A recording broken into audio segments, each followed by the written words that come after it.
आइए दोस्तों, सुनते हैं एक सुंदर कहानी, भाग्यहीन। रतनपुर नामक छोटे से गांव में सरजू नाम का एक सीधा साधा आदमी रहता था, जो गांव में छोटी मोटी मजदूरी करके अपना पेट पालता था। सरजू बहुत ही भाग्यहीन था। उसके माता पिता का बचपन में ही देहांत हो चुका था। उसके पास अपना कोई खेत खलिहान भी नहीं था। पूरा दिन गांव में छोटे मोटे काम करता। जिस दिन कोई काम नहीं मिलता, उस दिन वह जंगल में जाता और लकड़ियां काटकर उन्हें बेचता। इस प्रकार किसी तरह उसकी गुजर बसर चल जाती थी। कुछ समय के बाद ईश्वर की कृपा से सरजू का ब्याह हो गया। उसकी पत्नी सोनावती बहुत ही सुंदर और सुशील लड़की थी। सोनावती की सुंदरता देखकर गांव के सभी लोग बातें करते कि इस भाग्यहीन सरजू के भाग्य में इतनी सुंदर और सुशील लड़की का होना एक चमत्कार ही है। उधर सरजू अपनी गरीबी से परेशान होकर कई बार यह सोचता कि शायद उसके भाग्य में केवल गरीबी ही लिखी है, परंतु फिर भी वह कभी कड़ी मेहनत से पीछे नहीं हटता था। गरीब होने के बावजूद वह अपनी पत्नी को सभी सुख सुविधाएं देना चाहता था, पर घोर निर्धनता उसे कुछ नहीं करने देती थी। वह इसी सोच में दुबला होता जा रहा था कि कब उसके भाग्य में अपनी पत्नी को सुख देना आएगा। एक दिन सोनावती ने सूरज से पूछा, आप हर समय किस सोच में डूबे रहते हो? सरजू ने उदासी भरे स्वर में कहा, सोना, मैं तो हमेशा तुम्हारे बारे में ही सोचता रहता हूँ। मैं भाग्यहीन तुम्हें कोई सुख नहीं दे पा रहा हूँ।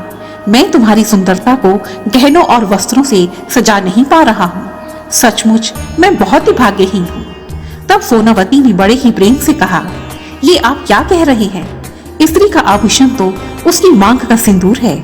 मेरे सुख तो आपके होठों की हंसी में है। आप बिना कारण ही अपने को दुखी करके मुझे भी दुखी कर रहे हो। मैं आपके साथ बहुत ही खुश हूँ। संसार के सारे सुख मुझे आपके प्रेम के रूप में मिल जाते हैं। सरजू अपनी पत्नी की बातों से कुछ संतुष्ट तो जरूर हुआ, पर उसके मन में यह कसक अभी भी थी। पर वो कर भी क्या सकता था? अंदर ही अंदर घुटता सरजू किसी तरह से अपने जीवन की गाड़ी खींच रहा था। दिन भर मजदूरी करता और शाम को थका हारा घर पहुंचता। पर अगर किसी दिन वो अच्छी मजदूरी कमा लेता तो अपनी पत्नी सोनावती के लिए कुछ न कुछ पकवान जैसे कि जलेबी, समोसा जरूर लाता था। कुछ समय के बाद करवा चौथ का सुंदर त्योहार आया। सरजू अपने साथियों के साथ महाजन के खेत में मजदूरी कर रहा था। तब उनमें से एक मजदूर ने कहा, भाई, सुना है करवा चौथ आने वाला है। मेरी पत्नी ने इस बार जरी की साड़ी मांगी है।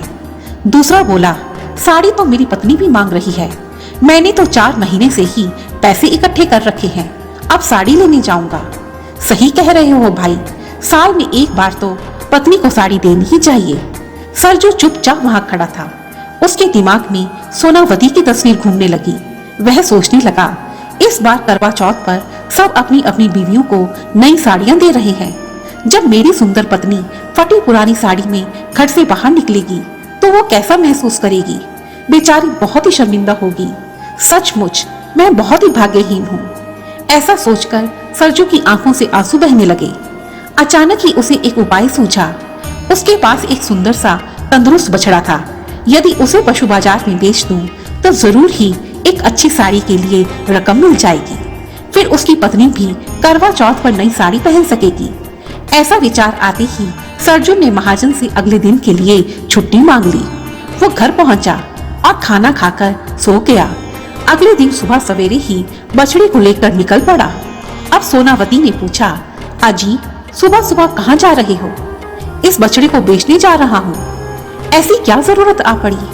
है कोई जरूरत? आकर बताऊंगा। फिर सोनावती ने कुछ ज्यादा पूछना ठीक नहीं समझा। वो देख रही थी कि रात से ही उसका पति किसी उलझन में था। उधर सरजू सोच रहा था कि अचानक ही नई साड़ी देखकर उसकी पत्नी कितनी खुश हो जाएगी। उसका वही खुशी भरा चेहरा तो वह देखना चाहता था। सरजू आगे चलने लगा। रास्ते भर वो यही सोचता जा रहा था। खैर, कुछ ही देर में वह पशु बाजार पहुंच गया। संयोग से जाते ही उसे एक ग्राहक भी मिल गया। ग्राहक ने अच्छे दाम देकर बछड़ा खरीदा और चलता बना। अब सरजू पैसे लेकर खुशी खुशी बाजार की ओर चल पड़ा, जहां से उसे नई साड़ी खरीदनी थी। जल्दी ही वो बाजार पहुंचा। त्योहारों का मौसम था और बाजार में भी बहुत भीड़ भाड़ थी। वो भीड़ को चीरता हुआ तेज कदमों से साड़ी की दुकान पर जा पहुंचा। जल्दी ही एक साड़ी उसे पसंद आ गई, परंतु जब वह दुकानदार को पैसे देने लगा तो यह क्या, उसके पैसे की थैली तो उसके पास थी ही नहीं। शायद भीड़ भाड़ में किसी ने उसके पैसे चुरा लिए थे। दुकानदार ने उसको घूर कर देखा तो सरजू ने कहा, साहब, लगता है किसी ने भीड़ में मेरे पैसे चुरा लिए हैं। ऐसा कहकर सरजू रोने लगा। वो बेचारा थका हारा घर वापस पहुंचा। सोचने लगा कि मैं कितना भाग्यहीन हूँ जो पत्नी को एक साड़ी तक ना दे सका। उसका मुरझाया हुआ चेहरा देखकर सोनावती समझ गई कि जरूर कुछ गड़बड़ हुई है। उसके पूछने पर सरजू ने उसे पूरी बात बता दी और बिलख बिलख कर रोने लगा। उसका धैर्य टूट चुका था। सोनावती ने उसे हौसला दिया और बोली, कोई बात नहीं, अगले साल हम जरूर ही एक नई साड़ी खरीद लेंगे। कुछ समय के बाद खाना खाकर दोनों पति पत्नी सो गए। अगले दिन महाजन के खेतों में काम भी पूरा हो चुका था और इसलिए सरजू के पास अब कोई काम भी नहीं बचा था। अब तो सरजू सोचने लगा, क्यों ना पास ही के जंगल से कुछ लकड़ियां लाकर बेच आता हूँ। उसने खाने के लिए कुछ रोटियां बांधी, पानी लिया और जंगल की ओर निकल पड़ा। जंगल में उसने कुछ लकड़ियां इकट्ठी की और फिर दोपहर के समय खाना खाकर एक पेड़ के नीचे कुछ सुस्ताने लगा। तभी संयोग से एक साधु वहां से गुजरा। तेज गर्मी के कारण साधु को काफी प्यास लग रही थी, किंतु उसे कहीं भी कोई नदी तालाब दिखाई नहीं पड़ा। सरजू को देखकर साधु को लगा कि शायद उसके पास पानी जरूर होगा। साधु ने सरजू को जगाया और कहने लगा, बेटा, यदि तुम्हारे पास पानी है तो मुझे कुछ पानी पिला दो। सरजू को साधु पर दया आ गई। उसने साधु को पानी पिलाया और अपनी रोटियों में से 2 रोटियां साधु को खाने को दी। खाना खाकर और ठंडा पानी पीकर साधु बहुत प्रसन्न हुआ और कहने लगा, पुत्र, इस भीषण गर्मी में ठंडा पानी और भोजन खिलाकर तुमने मेरे प्राण बचाए हैं। कुछ मांगना चाहते हो तो मांग लो। क्या मांगू बाबा, मेरे भाग्य में तो केवल दुख ही लिखे हैं। सुख तो आने से पहले ही निकल जाता है। तब सरजू ने अपनी पूरी कहानी साधु को सुनाई। सरजू की बात सुनकर साधु ने कहा, बेटा, भाग्य के भरोसे मत रहना, तुम मेहनत करते रहना, एक दिन तुम्हारा भाग्य उसके पीछे जरूर आएगा। ऐसा कहकर साधु ने एक अंगूठी सरजू को दी और कहा, यह अंगूठी मुझे एक राजा ने दी थी, पर मुझ साधु को इस अंगूठी से क्या मतलब। ये अंगूठी तुम रख लो, इसे बेचकर काफी धन मिल जाएगा। सरजू ने बहुत ही खुशी से वह अंगूठी अपने पास रख ली और अपने गमछे में बांध ली। अब सरजू ने अपनी लकड़ियां इकट्ठी की और वापस गांव की ओर चल दिया। कुछ दूर चलने पर सरजू को प्यास लगने लगी, लेकिन उसने अपना सारा पानी तो साधु को पिला दिया था। प्यास के मारे उसका बुरा हाल हो रहा था। उसने इधर उधर नजर दौड़ाई तो एक नदी उसे नजर आई। वो तेजी से नदी की तरफ बढ़ने लगा। जल्दी ही वो नदी के किनारे पहुंचा और पानी पीने लगा। अचानक ही उसका गमछा नदी में गिर गया। सरजू ने बड़ी ही फुर्ती से अपना गमछा पकड़ा। तभी उसने देखा कि गमछे में उसकी अंगूठी नहीं थी। सरजू फिर से मायूस हो गया कि उसके पास आया सुख फिर से चला गया। उधर वो अंगूठी नदी में गिर गई थी। दुखी मन से वो वापस अपने घर की ओर चल पड़ा। घर पहुंचने पर उसने सोनावती को सारी बात बताई।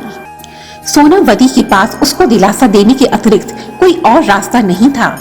अगली सुबह सरजू फिर से काम पर निकल पड़ा और गांव के एक सेठ के यहाँ उसे काम मिल गया।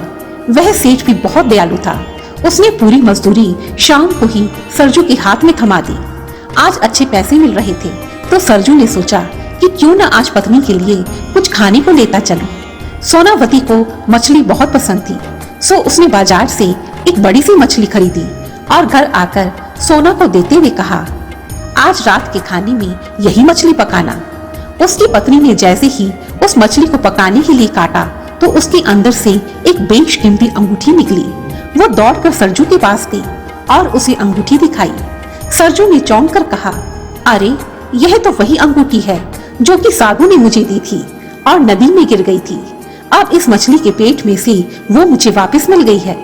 अब अगले दिन सरजू वो अंगूठी बेचने चला तो पत्नी ने कहा, इस बार मैं भी आपके साथ चलती हूँ। दोनों पति पत्नी अंगूठी बेचने के लिए एक सुनार के पास गई।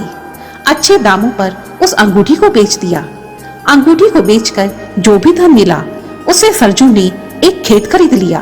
अब दोनों पति पत्नी उस खेत पर कड़ी मेहनत करने लगे और दोनों पति पत्नी का गुजारा अच्छी तरह से चलने लगा। उनके घर से गरीबी दूर हो गई। कुछ समय के पश्चात उनके घर एक प्यारे से बेटे ने जन्म लिया और वो सब आनंद से रहने लगे। इस प्रकार सरजू की कड़ी मेहनत और दृढ़ इच्छा शक्ति के कारण एक दिन उसका सोया हुआ भाग्य जागी पड़ा और खुशियां तथा धन दोनों ही उसके दरवाजे पर दस्तक देने लगे। आखिर किसी ने सच ही कहा है, मेहनत करते रहो, कर्म करते रहो, तो भाग्य को भी एक दिन कर्म के पीछे आना ही पड़ता है। जो भाग्य में होता है वो कभी न कभी किसी न किसी रूप में हमारे सामने आ ही जाता है। धन्यवाद। और यदि आपको यह वीडियो पसंद आई है तो प्लीज मुझे कमेंट सेक्शन में जरूर लिखें और मेरी ऐसी ही दूसरी वीडियोस को देखने के लिए रेड कलर के बटन को प्रेस कर मेरे इस चैनल को सब्सक्राइब करें और साथ ही बेल आइकन को भी जरूर दबाएं ताकि मेरी आने वाली सभी वीडियोस की नोटिफिकेशंस आपको टाइम पर मिलती रहे। धन्यवाद। जय माता दी।